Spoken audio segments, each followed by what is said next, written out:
Letter 11. My dear Wormwood, everything is clearly going very well. I am specially glad to hear that the two new friends have now made him acquainted with their whole set.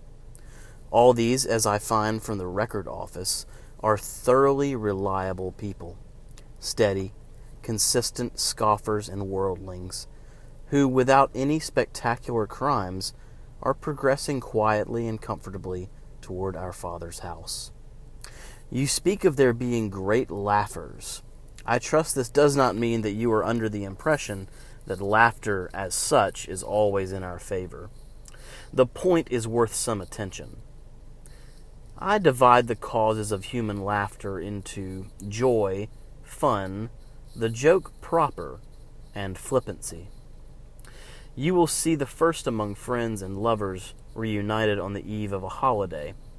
Among adults, some pretext in the way of jokes is usually provided, but the facility with which the smaller witticisms produce laughter at such a time shows that they are not the real cause. What the real cause is, we do not know. Something like it is expressed in much of the detestable art which the humans call music, and something like it occurs in heaven, a meaningless acceleration in the rhythm of celestial experience, quite opaque to us. Laughter of this kind does us no good and should always be discouraged. Besides, the phenomenon is of itself disgusting and a direct insult to the realism, dignity, and austerity of hell.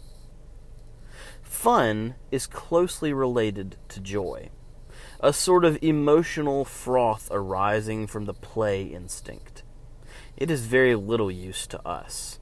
It can sometimes be used, of course, to divert humans from something else which the enemy would like them to be feeling or doing, but in itself it has wholly undesirable tendencies. It promotes charity, courage, contentment, and many other evils.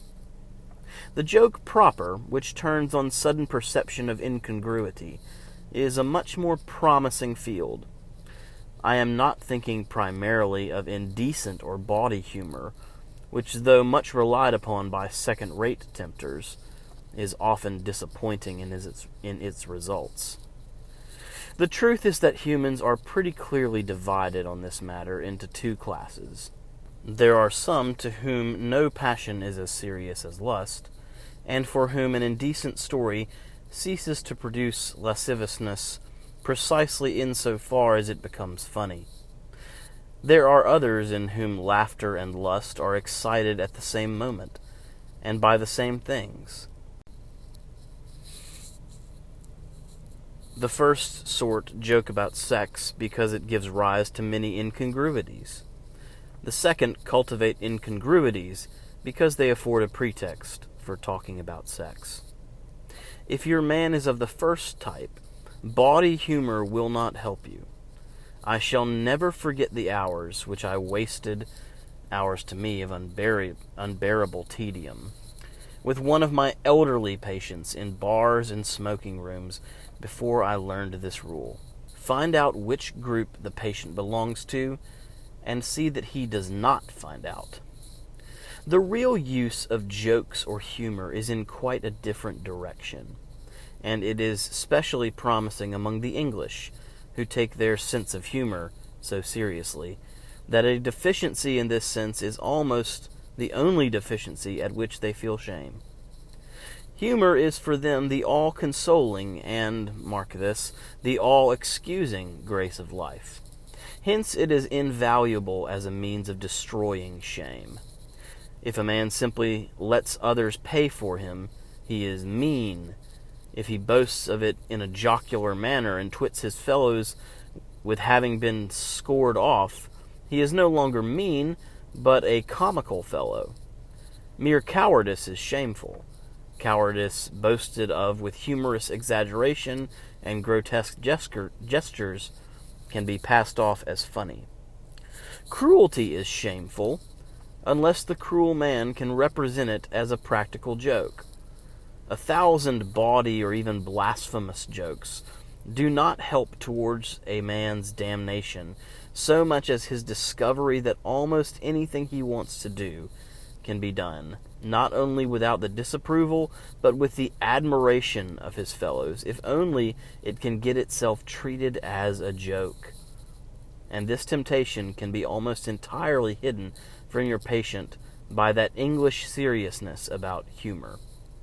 Any suggestion that there might be too much of it can be represented to him as puritanical or as betraying a lack of humor. But flippancy is the best of all. In the first place, it is very economical. Only a clever human can make a real joke about virtue, or indeed about anything else. Any of them can be trained to talk as if virtue were funny. Among flippant people, the joke is always assumed to have been made. No one actually makes it, but every serious subject is discussed in a manner which implies that they have already found a ridiculous side to it. If prolonged, the habit of flippancy builds up around a man the finest armor plating against the enemy that I know, and it is quite free from the dangers inherent in the other sources of laughter. It is 1,000 miles away from joy. It deadens instead of sharpening the intellect, and it excites no affection between those who practice it. Your affectionate uncle, Screwtape.